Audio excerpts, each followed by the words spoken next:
do not buy the TCL R655. That's as fast as anyone's going to tell you, so smack like on the video for just getting to the point. Now, I'm going to show you why this TV is bad a little bit more in depth. We open up our picture settings, there are a couple things that go wrong. First thing is what they call a normal picture is very ugly. As you see, it's very blue, it's very crappy, it's very ugly. You are going to need substantial calibration knowledge to get around just how ugly everything looks. Your best bet maybe is something like gaming, which everything basically looks like jaundice. It's not very great. You can try the default movie mode, but it's not going to be terribly great. It is the more accurate mode, but I can take it from these ugly modes to this right here. And if you want to see that, definitely join, become a member. If you end up buying this TV despite me telling you not to do it because you maybe have no other choice, either way, I still got your back with some quality settings. So food for thought there. But now let's talk about why this TV is bad and why ultimately I want to steer you away from that path. Buy the TCL 5 series, which is particularly the TCL S546 or last year's 6 series, because the ones running Google operating system are just simply less restrictive than going back to Roku.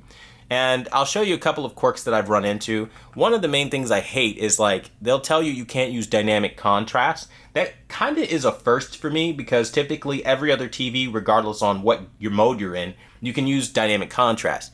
This is the only TV that tells you if you want to use local dimming or game mode, disable dynamic contrast. That already is dumb because that does not happen on any other brand. So let's say you give in and you take away your local dimming, which in turn will give you the sharper picture quality, which is odd, but in turn it does make blacks worse in nighttime environments. Then of course you go to game mode is off, so if game mode is off and if local contrast is off like they said, why then when we go to use the feature, can we not use the feature? Because it's a dud feature and they're just full of crap. So okay, that's now a dud feature. The other thing I hate is how restrictive white balance is. You only have warm, cool, and normal. That is the equivalent of what Walmart TVs give you as far as your options and your choices. That's not ideal. Motion is pretty terrible unless you turn on action smoothing high, action clarity high, and even go a step further in turning on LED motion clarity and using that black frame insertion technology. As you see, there is no flicker, which is fantastic, but again, it comes at a substantial loss of peak brightness, as you can clearly see here. But if you don't do that, motion will literally be really bad, so you have to turn this on to smooth that out, and of course, it gives you back more of that detail and puts it closer to the OLED level of playing picture quality and the playing field in general. But that's not where this kind of ends, though. There are a few quirks, like the speakers, for example. I'm on 29, 30.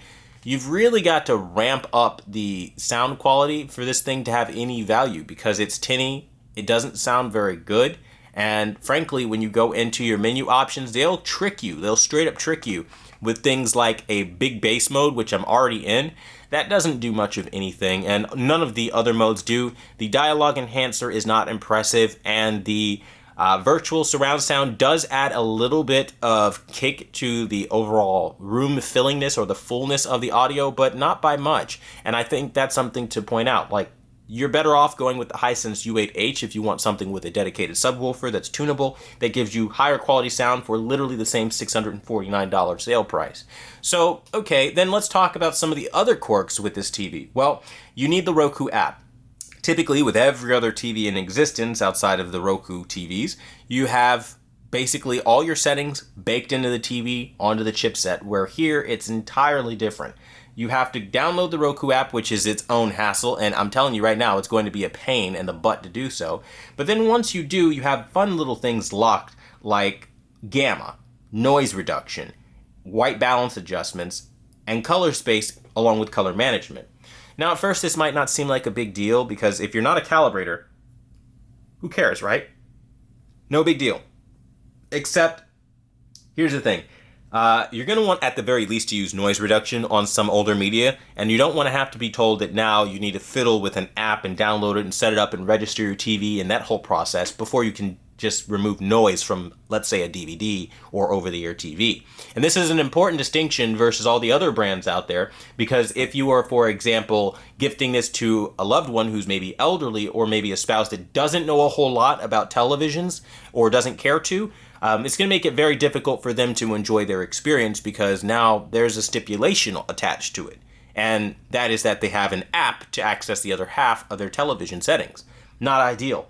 The other thing that's not ideal about this setup is that this is probably the first TV in probably like recent memory I can think of that doesn't have a 2-point white balance adjustment. Meaning again, you are going to have a substantial amount of knowledge in how to calibrate a television correctly. If you don't have that, that's kind of like where it's like, oof, tough. That's all you get, right? And then the same holds true for color management system in the sense that you have 3 color spaces that are hidden behind this application through Roku: native, auto, and custom. Now, again, it might not seem like a big deal, but the fact that you literally have to go in and select it through here already is inconvenient, but you can't adjust your color management at all in any aspect, whether you go into auto or native. Those two just don't work. So much like Samsung, only custom changes your colors or allows you to change your colors independently. And it's a real big inconvenience. So again, it's not going to be like you're going to be using much past normal and auto anyway. So color accuracy, forget about it. It's just not going to happen on this thing. And then outside of that quirk, then we have the other aspect of the fact that like they're still giving you the same exact Roku remote. They're not trying to make it new or refresh it. It feels very familiar in a bad way. And then the build quality is cheaper than last year's 6 series. So it's all cheap, matte finish, cheap, like crusty ass plastic all around. It does not feel nice to the touch, does not feel premium, doesn't even feel like you spent $649 on a TV. It feels more like you spent like the $399 mark on a television. That's what this feels like. And both the way that the processing works and the overall image quality, it's just not impressive enough. And frankly, I think, again, if you're a TCL fan, just buy last year's 6 series or my recommendation, the 5 series, which slaughters this TV with no mercy. Or if you want to step forward and get a true upgrade for the same $649, buy the Hisense U8H because it will destroy and decimate this TV. My U8G alone, if I did a comparison with that, would be so one-sided that people would think that I'm purposely augmenting the results in favor of Hisense. That's how poorly this TV performs, and I don't even have to put them side by side to know it because I've been doing this for years. And I'm telling you, this is not a TV that's going to compete well against others at all. It comes out of the gate looking like a TV from 2017, and that makes it very dated before you even start doing a single thing with it. And I think with the quirks that it has, from its motion issues to looking overly blue out of the box to having a bad level of color accuracy to having just a lackluster feeling overall, I cannot recommend this product. I personally give this an F rank. I do not think this is a product most people are going to want to look at or even want to purchase, especially given the robust options available in the $649 price range. There are better. I've given you some of those options. Again, just to reiterate, the Hisense U8G, the Hisense U8H, which is the 2022 mini LED model, which again slays this TV in every aspect of the word, no comparison needed. And then outside of that, you have TCL's options if you want to stick with the brand, with the S546 first and foremost on my list, and then the 6 series. But be mindful, the 6 series from last year has a black crush problem. Either way, both are still better options than this. This is not it, and I can't say that any more thoroughly than I'm saying it here. I know it might not be the exciting information, but it is honest, and I want you, again, to be on the lookout when you hear other reviewers like Stop the FOMO say it's an amazing TV, but then everything looks really, really blue for some strange reason. Like, just look at the hue casting off of the TV in all of their comparisons, and it'll be very evident they're just whipping the TV out of the box, rocking the torch mode or the coolest color temperature, and telling you it's an amazing set. I don't do that here. I adjust every TV to take advantage of the most the picture has to offer, and I'm telling you right now, this TV just does not have a whole lot to offer. Now, I'll show you proof of this because most people just make claims. I will show you what I'm talking about, okay? So right now I'm in movie mode. It is the most accurate mode out of the gate, but if you start off in low power, which is what it ships with, it's not going to be ideal. Now, I'm going to show you just a little bit of what low power looks like by restoring it to normal. So what we're going to do in real time, and again, the beauty of real-time adjustments is being able to show you these kinds of things. Now, one thing I am going to have to do is go into the Roku app, so that's why it's taking so long to pull all this up. But, okay, we go into that. We're going to restore things to where they were, okay, and basically the color temperature, I believe, is around there. This is more or less what it looks like out of the box, and it's not fantastic. It's got way too much contrast, and that kind of thing really does bother me. So I definitely advise that you don't use the low power mode. It's not the best mode. Movie mode will give you the better color, but it is going to need work.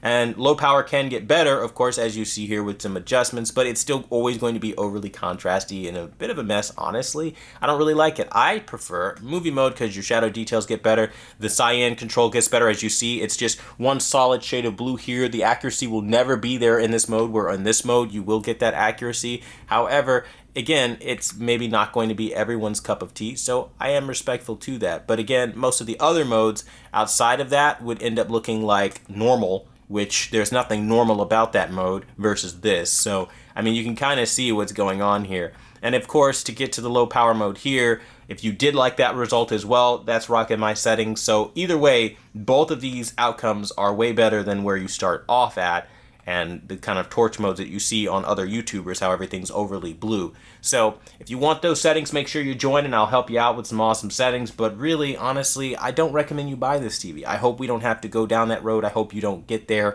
I hope it's to the point where it's like, you see this TV and you just keep walking. You buy something else, whether it's last year's TCL or whether it's the Hisense U8H, you buy something better. Don't be that guy also, by the way, that buys something like a Sony X95K or a Sony X90 and get upsold by Best Buy. It is not worth it. Those TVs are terrible, and I highly recommend against them.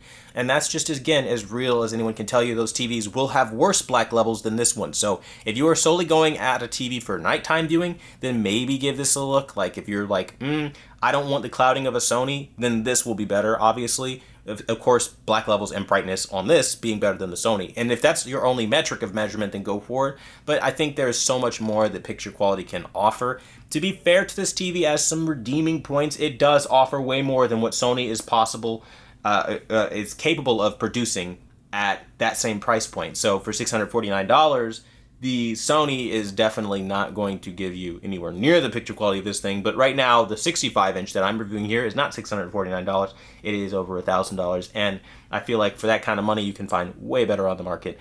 And again, just gave you those examples earlier on in the video. If you have questions, ask me. I'll help you however I can. But I want to thank you guys so much for watching. Number one brand in honesty. This is an F-ranked product. I don't recommend it. And hopefully this information finds you guys well. Until the next video, I'll see you guys later.